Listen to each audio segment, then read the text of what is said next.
Hi everyone, welcome to another video. So it's probably been another week since I last filmed, but I've been having some health problems. My GI specialist is scheduling pretty far out. So I recently stumbled across one of the best secondhand makeup deals I have found in a hot second. I found somebody selling the Monochromance and also the Kogendo powder in pink, which I have it in beige, and I've wanted it in pink for a really long time, but I just never had the money to really justify buying it because I already had one shade. But I found someone selling these both for a really great deal. So on my face, it's just gonna be a lot of old favorites. Whenever I get mosquito bites, they always bite me on my face. I don't get mosquito bites as often as other people I know do, so I'm pretty fortunate in that regard, but when it does happen, they always bite me right on my face, and it's always on this side of my face. So if you see this giant massive bump here, that's a mosquito bite.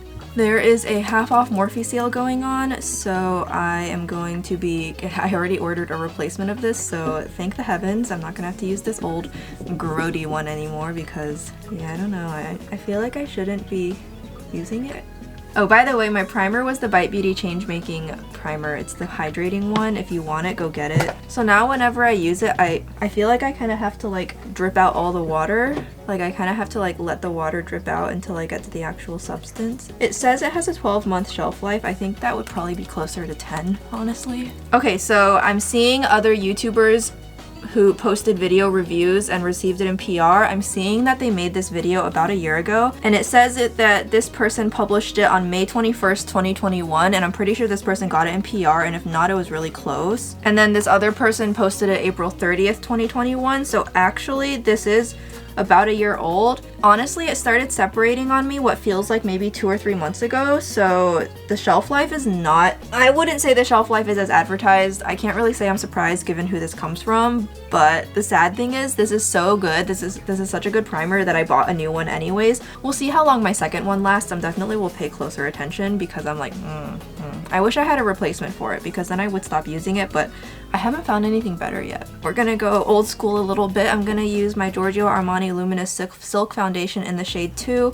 This remains one of the better shade matches in my collection, so I really like it. I do really want to try the new Power Fabric reformulation. It's just very expensive, so I haven't had money to justify it. It's one of those things I kind of am thinking next Sephora sale. Yeah, you can really see just that, whatever. It's so annoying. But I know that honestly, nobody cares about it more than I do. I think I care about it the most out of everyone that I know, including the viewers. So I'm the one making a big deal out of it, but in reality, it's really not that big of a deal. Yeah, this is honestly a really nice foundation. It just has a super natural glowy finish, and I think it's just one of those formulas that holds up really well over time. Now, I do recall that it switched from being called Luminous Silk to Luminous Silk Oil Free, and that's kind of the new version of it, but I don't know if that's a reformulation or a repackaging, and I seem to have conflicting information with some people saying it's one and other people saying it's the other, so I actually have no idea. Alright, and then I'm going to, I forgot to put on color corrector today. Like I said, I'm super out of it.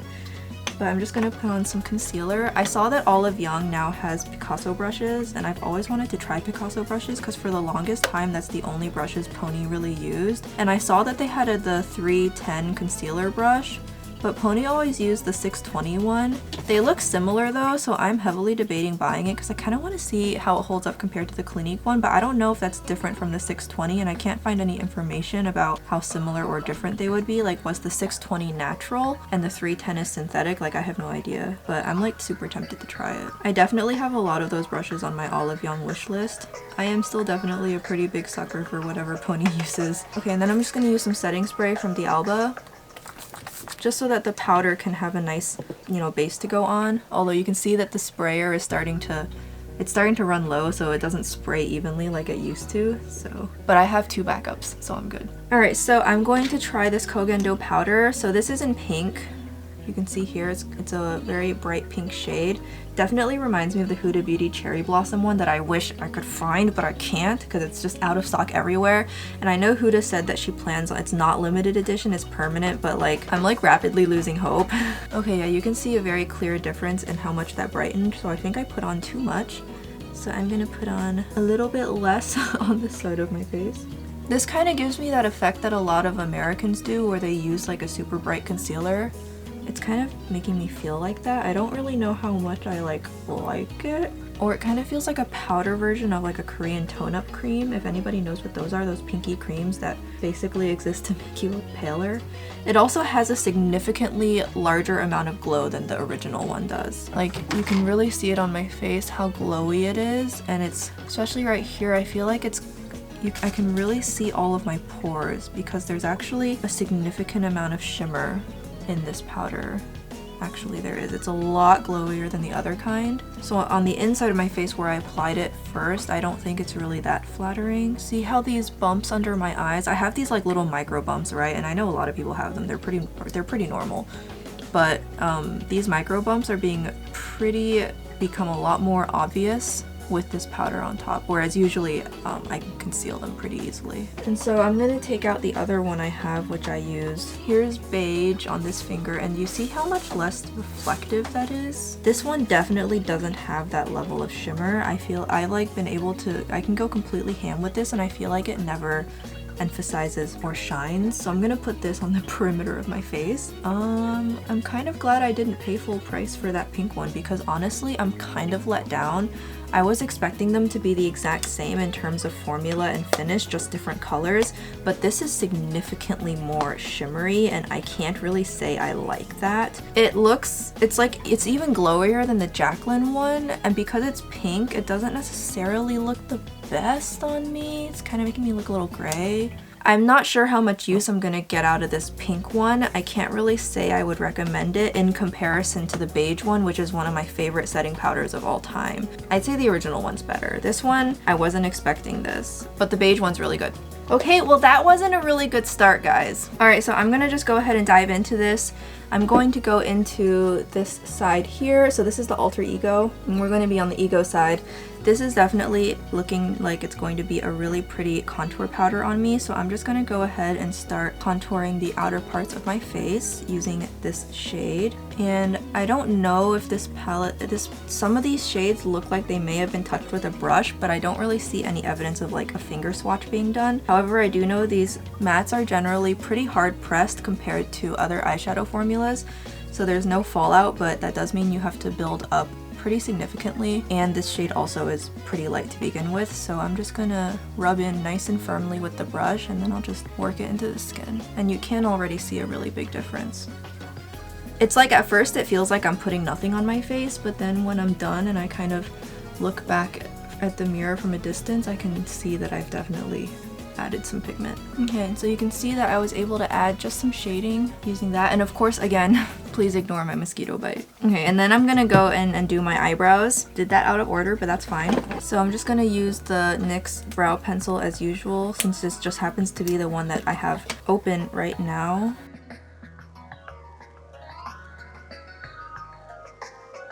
And so I'm really just kind of sticking with my natural eyebrow shape today. I'm not making it too dramatically thicker. I do always make my eyebrows a lot longer because my face is so, like, it just helps make my face look a little bit more, kind of adds more horizontal aspects to my face because my face is like so long. I always like to make my eyebrows long horizontally. And I do have a tiny little whitehead on my eyebrow that I tried to pop, and I ended up just making it bleed because I'm not very smart, so it's a little bit scabbed over right now, but it should go away soon. Okay, so I more or less am just kind of hugging the natural shape of my eyebrow. I didn't do anything too drastic because the Monochromance palette is pretty soft. I don't think I'm gonna be doing anything terribly crazy today. Of course, subject to change. I am seemingly incapable of doing a simple makeup look, but we'll see. And then I'm gonna use Brow Blade. There are a lot of Memorial Day sales going on, which makes my budget cry a little bit, but I am gonna be picking up some brow flicks from Glossier. And then I'll be able to finally put this old guy to rest because he's been in service for a while. And it's about time that he retired. And like at first I really liked the NYX brow pen, but its longevity and the way it changes over its very short lifespan was just not something I found to be worth it. When I consider that it's like $11 to $12, the brow flick is actually $18 and it lasts way longer. So I was like, I'm going back to brow flick. I've been away from brow flick too long. Alright, so my eyebrows are on. They actually look really good today. I'm like super happy. This definitely compensates for my powder mishap because wow, these brows actually, I'm like amazed at myself. I'm gonna dive back into Monochromance, And I think what I'm going to do is I'm going to focus on using the pastel colors, just because I want to, and then I'll use just some kind of light dainty sort of shimmer on top. I don't really have like a full idea of what I want to use, but at the same time I was thinking that'd be a good place to start. So I'm going to start off with this purple here, which is Antidote, so I'm going to start with Anti on the Antidote side. I'm not using any eye primer today because his eyeshadows are really matte and my eyelids are really hydrated. I could use a color cancelling primer, but I don't really actually have one that I like super like. The Serenity one didn't end up being to my expectations, and so it's a little bit darker than I expected. In the pan it looked very light pastel blue, but it actually has a very surprising amount of depth on my eyelid. I'm going to go into Forever Inked is what it's called. So I'm going into Forever. I'm going to use a different brush. I truthfully have no idea what I'm doing right now because it's probably almost 10 p.m. and I really should be in bed. So I'm just flying by the seat of my pants, but it'll be fine.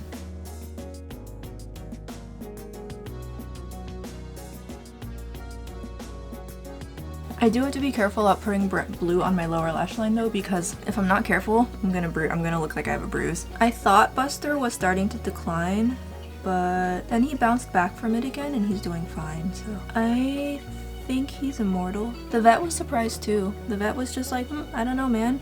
Seems like he's doing fine. He's a really good vet too, so he spent all evening collecting all the socks off the floor and putting them by my front door. Honestly, that was really nice of him because, you know, it's not like I charge him rent to live here, but he thought he would help me out. So now I know where all of my socks are. So of course I made sure that I rewarded him because it would be nice if he kept doing that.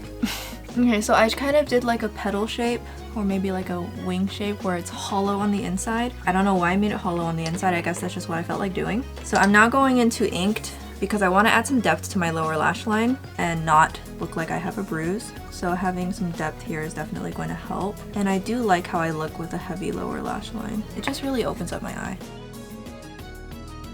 And I'm just going to touch up the lines. I'll just work on making this look a little bit more clean. Yeah, I'm probably not gonna take a photo of this for Instagram because honestly, this is kind of a mess. I think I just made it look even messier. That's fine. I can derail my own plans. That's completely fine. And like once I use the metallics to cover this all up, it'll look a lot better, right? Okay, I kind of just smudged it out just a little bit so it looks marginally better. Not really. These shades are fun to work with though. They look pretty nice. So I'm gonna go into Dote on Anti-Dote because I really want to add some depth kind of closer to my eyelash line. I'm just gonna use this to add some depth right here. And I guess I'm just blending it out here now. Huh. You know, I had a thought. What if I pretended like I was like painting and I just like pushed the purple out so it's kind of like I'm overlapping these two shapes together? I'm curious now. And I'm gonna make this shape a lot more vague, but also kind of make it look a little bit more like it's painted on. There's gonna be sharp edges contrasting with blended ones. And the nice thing about the Hindash formula is that it's quite conducive to that. I'm just kind of running the purple very generally across the upper part of my eyelid, really close to my brow. I'm being very imprecise here on purpose. I don't know if I'm doing it the cool way, but it could be cool. And then for this eye, I'm going to try and make it seem like the shape has a much more defined border. So you can see I'm creating a deliberate area where there's a lot of pigment. And I'm gonna fill in there, and then I'm gonna run up to it, but I'm leaving blank space on purpose. And then below my eye, I'm going to start working the shadow out, but I'm continuing that edge. And from there, I'm gonna do pretty much the same thing, but I'm keeping it very asymmetrical on purpose. So kind of, there's three areas where the shadow is extending, just like on this side, but they're like different shapes. And then I'm just going to complete the shape up here so that it kind of just looks like it was one shape. In theory anyways. I mean, it's not as clean as it could be because I'm just improvising this, but you get the gist. And then I'm going to kind of just let it be a little more chaotic and smudged right there. But I'm gonna leave it blank here, so it's like an asymmetrical situation. So it's kind of like I painted on these two shapes. I am starting to reach a point where my eyelids do not want to accept any more pigment, and it's starting to kind of not stick, which is understandable when working with an excessive amount of matte pigment, especially when you consider I didn't really put down a primer, but I am very impressed by the performance of these shadows so far. It is a little bit messy on the bottom here, but there's not really much I can do about that. I'm gravitating towards just using Fractal Freesia because I love that shade so much, but I need to, I want to feature something else, so let me think. So I have this highlighter here from the Clionadh Dragon Fruit collection, which I did use on my face, but obviously that doesn't really do it justice. So I think it would be fun for me to use this on my eyes. And I'm not really so sure how I want to use it yet, but I think I might have some ideas. I'm gonna try this. And I'm not using it wet, so I don't know how well this will go, but I'm using a very tiny brush for this. I don't know if it's picking up on camera, but in real life I can see it.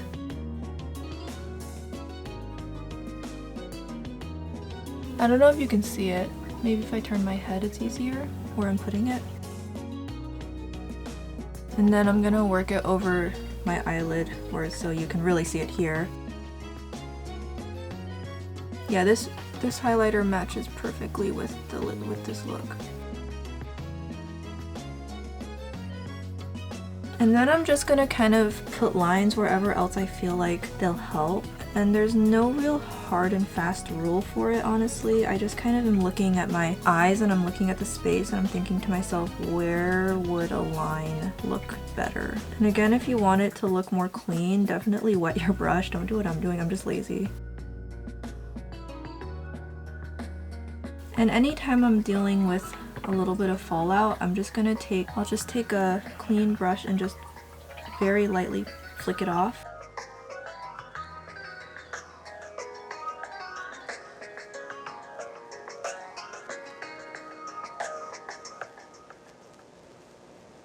Yeah, I like how they're thin. I like how thin I'm keeping it. I feel like that really helps with it just kind of standing out. Okay, so I'm gonna work on the other eye now. I don't want it to be excessive. There is definitely such a thing as too much. So I'm gonna move on.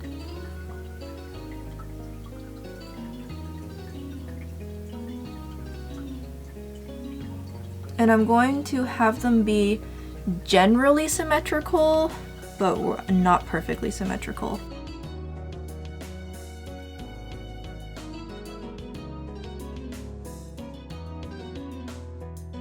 And so unlike this side, these two lines actually do meet. So there's a difference in how they flow. So I'm gonna actually have a lot of the lines on this eye meet and join. I think it'll be fun because none of these lines touch, but I'll have these lines touch. So I'm gonna pull the line further down and then it's gonna meet up on my lower lash line.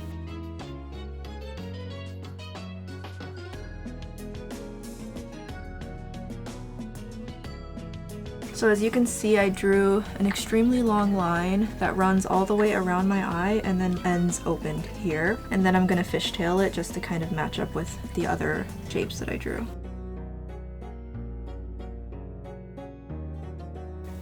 And then just to make sure that it's still somewhat unified with my other eye, I'm going to follow the contour of the color wash and let this line be free floating, kind of like how these lines are on this eye. And this is what happens when I don't take my ADHD medicine and I say screw it, I guess I'm waking up early tomorrow and I'll be tired.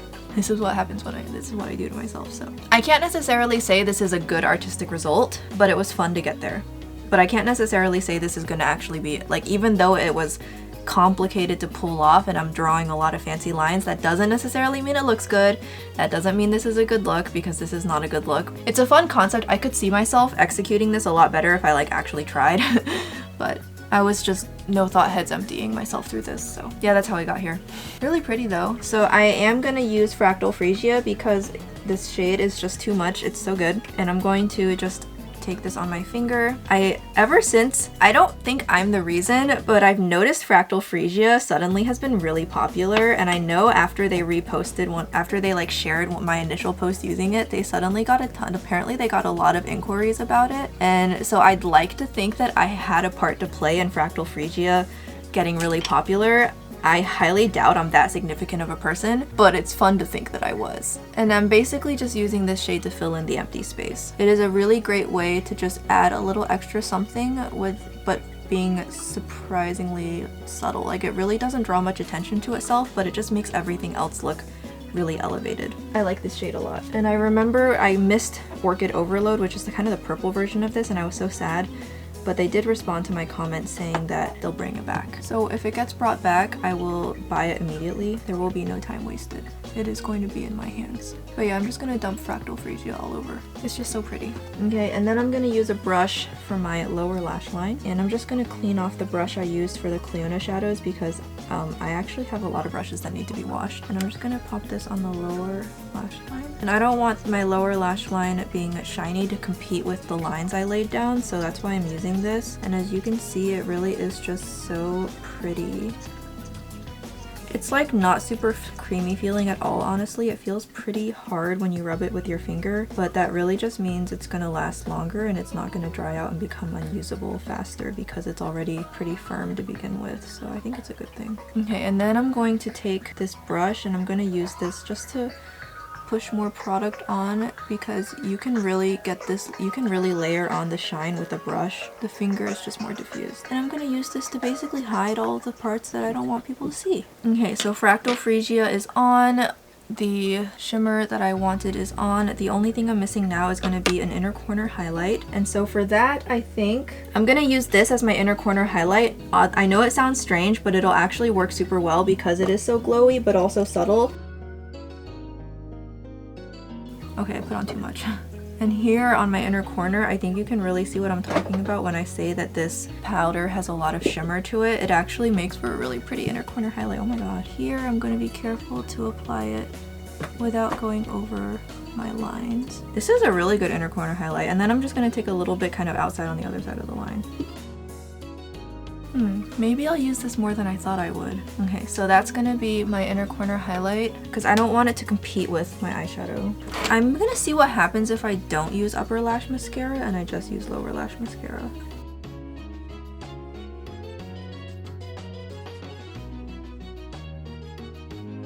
So I'm just gonna put mascara on my lower lashes. I'm just really curious as to what'll happen.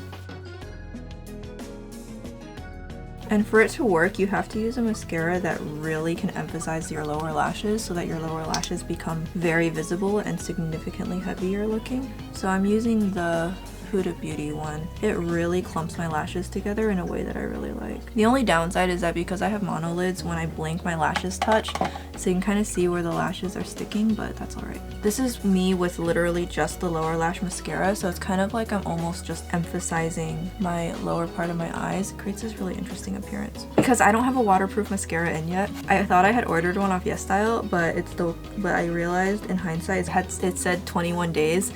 So I don't know when it's gonna get here. So now I'm gonna put on some blush and I don't know, we'll see. I'm having too much fun with this. I'm having to think really hard about this because I want to make sure, because blush is where you can really make things go south very quickly. So I'm going to take a little bit, and I do know these aren't terribly pigmented. So this is Dreamwalk from KALEIDOS. It definitely is riding on that bright pink trend. However, on the cheeks it reads surprisingly lavender, so it's actually a lot more pastel in real life. So where I didn't draw those lines, I'm blending it into the eyeshadow. There's not really as much I can do with it on this cheek as I can on this one. I do need to make sure my blush is like kind of symmetrical, right? So there's no metallic shadow up here, so it's a really good chance for me to bring in some color unity.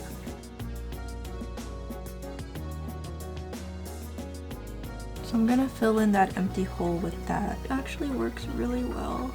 Alright, and now I'm gonna go into this Etude House one. This one is going to basically not show up on me. Very, very light. Its main purpose really is just to brighten up your skin as opposed to really showing up as a color. As I've mentioned in other videos, the trend right now with brightening up the center of the face is they really don't use concealer to do that. They brighten up the inner portion of their face using blush. And so you'll see in a lot of Chinese releases, particularly Flower Nose, the blush releases look so weird.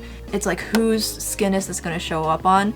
Honestly, no one, but they basically are in effect releasing glorified color correcting powders, but in like a blush formula, so like in a matte blush formula. So it ends up actually flattering the skin really well. They otherwise seem kind of dumb, but you can really see the effect it has on the inner part of my face. So I think the perfect highlighter for this is going to be Fenty Beauty's How Many Carats. It's like a giant version of Fractal Freesia, but a little bit more white. And this is just gonna get lightly tapped because I do not want to detract from the colors. The focus is really on those colors and also on the lines. So I'm just tapping a little bit down just to impart some glow. And then I'll just put the rest on my nose. I'm also gonna put some right under my eyebrow. And then I'll put some on my chin. And now is a perfect time for me to add another layer of mascara. Gotta really go for that dull lash look.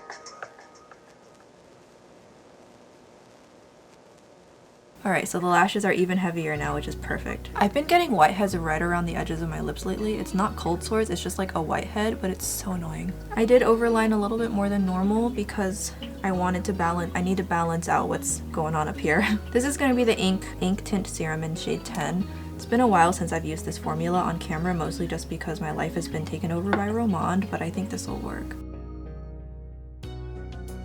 And these are really good. Literally the only reason I stopped using them is because Romand is just like way better. Yeah, like I feel like the serums don't apply as evenly as Romand does. That's kind of my only complaint. I did 2 layers to try and make sure the inner layer is super saturated. I'm gonna take kind of a nudie colored gloss and I'm just gonna use a tiny bit of it to try and blend the edges a little bit. And you can use any gloss for this, you just have to accept that the doe foot's gonna be a little contaminated. Alright. This is going to be my finished look. I actually really like how it looks without any mascara except on the lower lashes. It just kind of adds this kind of heaviness that I think looks pretty cool. Honestly, the look in and of itself is honestly pretty messy. Like it doesn't really feel super clean. It doesn't really feel there's, you know, there could be more contrast. So it's not necessarily a good look. It doesn't really have much unity. It doesn't really have any concept or anything. Not that there has to be deeper meaning, but like I literally just did this because I could. And that doesn't usually make for like a really great cohesive look, but it was still a lot of fun and you can definitely really see the products that I used. I evidently cannot use any other single on camera except Fractal Freesia is what I learned from today. So yeah, I hope you guys enjoyed this really silly video where I just was messing around and I hope you guys don't mind. This video is probably going to be pretty hella long just because of all of the complicated work I was doing with the lines. These contacts are from Olens. I can't remember what they're called, but they recently started shipping to the USA again, which is good, so I restocked on my contacts. So these are just one of them. It's a really nice soft brown color. I'll see you guys in the next video. Bye-bye!